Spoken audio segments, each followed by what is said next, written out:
I'm Lucy with Rossmonster Vans, and today I want to show you around our latest Sprinter 170 4x4. Before we step inside, I'll talk about some of the exterior highlights of this rig. So starting on the side here, you'll notice we have a Sprinter 2500 4x4 rip kit. We also have upgraded wheels and tires, so you'll see a black Rhino wheel with a KO2 tire. Up top, we have an Aluminess Double Loop Roof rack, we have a Fiamma awning, and then moving a little bit further back here, we have a custom Rossmonster MaxTrax table mounting system. So this is a great way to transport your MaxTrax, but also can come down to make a table, nice place to hang out when you are not using those MaxTrax. In the front of the van, we have an Vans Hammerhead front bumper. We have a Warren winch on that bumper. We also have some Baja Designs LP9 LED lights. And then up top, we have a 52-inch 300-watt LED light bar. On the driver's side of the van, we have an Aluminess ladder to get up to that Aluminess roof rack. You also notice a 2-lee box up top. And then we have flare space on both sides. And once we hop inside, you'll notice that we have custom trim rings on those bump outs. And then all the way in the rear of the van, we have an Aluminess rear bumper with a bike rack swing arm. We have the two one-up bike trays up here. We have the Aluminess storage boxes with mounting systems for our diesel 2-gallon rotopaX. As we step inside, you'll notice that we have some RB Components bug screens at both the rear door and the sliding door. And then all the way up top, you'll notice those 4-inch LED lights. Those are going to make it so that we can have a little bit of light when you're loading up when it's dark at camp. And then we also have 2 of those on either side of our Fiamma awning. Let's step inside. Welcome inside. Before we go into the specific features of the rig, I'll talk about some of the overall design highlights as well as just the general layout of the vehicle. So starting all the way up top, we have a pine tongue and groove ceiling. Our uppers are all going to be birch slab door. As we move a little bit lower, we have birch butcher block countertops, and our tables are going to be made of birch as well. Our lowers are going to be 5-panel door, and those are going to be in Sherwin Williams Silken Peacock. And then our floor is rustic oak. Moving up from there, all of our upholstery is going to be in the Duramax silver, and then our wall panels are going to be painted white. And then in the galley area, we have a white subway tile stick-on backsplash. When it comes to layout, we have a nice little dinette in the front area here. As we move back, we have our galley area. And then all the way in the rear, we have our bathroom, a bit more storage, and then a fixed bed all the way back there. So I'm going to start in the front and we'll work our way back. Starting in the front, we have a little dinette area, as I mentioned. So we have our birch table that's going to be on a lagoon mount so that we can rotate it all sorts of directions. This backrest is on some sliding hardware so that we can flip it over into a little day bed. And then underneath that, we have a bit more storage and also our front vent for our Aqua-Hot heat and hot water system. Moving back from there, we'll work our way into our galley area. So as I mentioned, we have butcher block countertops. In the front here, we have our June oven. And then for burners, we have our 2-burner Empava induction cooktop over here on the driver's side. Above the June oven, we have a nice 20-inch countertop extension that pulls out on these drawer slides. And then beneath that, we have just a nice roomy storage drawer there.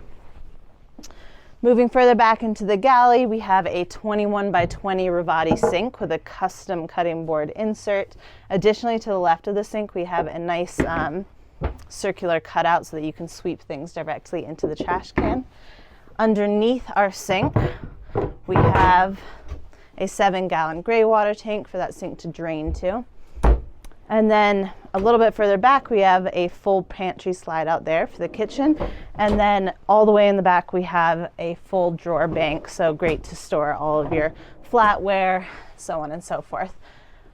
As I mentioned, we have our white stick-on subway tile backsplash. So that's going to make it really nice to clean while you're cooking in here. And then we also have our uppers for additional kitchen storage. All of these, as per usual, are going to be on gas struts for easy opening and closing, and have our V-latches so that everything stays intact and doesn't go flying around while you're in transit. To close out the kitchen on the driver's side, we have our Cruise 200 Isotherm fridge and freezer. So usually we have the freezer as a component of the fridge, but they are separate in this van, so you have plenty of storage for longer trips as well. Working our way back on the driver's side, we have our 24 by 30 indoor shower. So these walls are going to be brushed aluminum, and then we have a stainless steel base. Inside there we have a custom teak shower grate, and then we also have a flip up teak shelf to put all your shampoos and that stuff on there. We have our Nature's Head composting toilet in here, and then we also have a Nautilus self-cleaning retractable shower door. So as you close this, it's just going to clean itself off, so you don't have to worry about any shower scum. Moving beyond that, we have a very roomy closet area here. So you can hang things up top, and a really nice custom feature of this closet is that we have this little cutout that acts as a laundry chute. So you can throw all the dirty clothes into the rear of the van and not have to worry about them stinking up your clean stuff. All the way in the rear of the van, we have our fixed bed. So this is by design a little bit higher than normal. That's so that we can fit our bikes in the rear on the gear slide that we're going to show you when we hop back there. To get into this bed, we have some nice cutouts, so those are going to act as a ladder. Additionally, a nice feature of this van is that we have the countertops waterfalling here, so you can really keep your galley area separate from your bedding. In this bedding area, we have that flare space on both sides. We have half slide windows for a little bit of nice cross breeze, and then up top we have a little cubby with a lip so that everything that's put up there will kind of stay in place regardless of the terrain. So I'll close out this area by talking about ventilation. As I mentioned, we have the half slides all the way in the rear. We have an additional half slide over the galley area, and then all the way in the front we have our Sierra Lawrence T-vent windows. So those have the awning style panes in the bottom, and those are going to have bug screens as well. Up on the ceiling, you'll see that we have a max air fan in front over the galley area, so that'll be able to pull air out of the vehicle and suck air in, depending on what you're doing at that time. And then all the way in the rear, we have our Dometic Penguin AC unit, so that'll allow this vehicle to stay nice and cool in the summer. And we also have an Aqua-Hot, which I'll show you from the rear, but that's going to allow this this rig to be 4-season capable, so it will pull hot water to both the sink and our indoor shower, and it'll also pull heat into the cab area of the vehicle, so you don't have to worry about your plumbing freezing. Let's check out the rear. All right, welcome to the rear of the van. Before we go into the kind of garage storage area, I'll just point out a few things back here. You can see our lighting zones really well from back here. So we have 2 strips of LED dimmable lighting up top. We have our under cabinet lights. Additionally, in this bed area, you'll see that we have the TV mount. We also have another mounting station in the galley area. Moving our way into the garage, we have a gear slide on 500-pound locking drawer slides. Here we have our Rocky Mounts through shaft bike mounting station. That's going to be on L-track. That can swing back in. Starting on the driver's side, we have our outdoor shower. So again, that'll be hot water. It'll pull from our Aqua-Hot. And then we have our water cabinet. So in there we have 40 gallons of fresh water. We have a 2-stage water filtration system, and that's also where we're going to house the Aqua-Hot.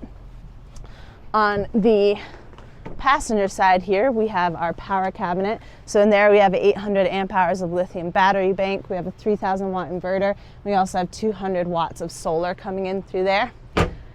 Closing out this garage area, you'll notice that everything's coated in black hex ply, so that's going to ensure that all this cabinetry is nice and rugged and can stand up to the bikes that they're obviously going to throw back here. We also have a portable air compressor so they can air up and air down whatever toys they're taking on the road. And then we also have a separate lighting zone as well as those LED lights that I mentioned earlier, so that you can unload and load back up at night. That wraps up this van tour. Again, I'm Lucy with Rossmonster Vans. Be sure to follow us on Instagram and subscribe to our YouTube channel so you never miss a van tour, and I hope you have a great rest of your day.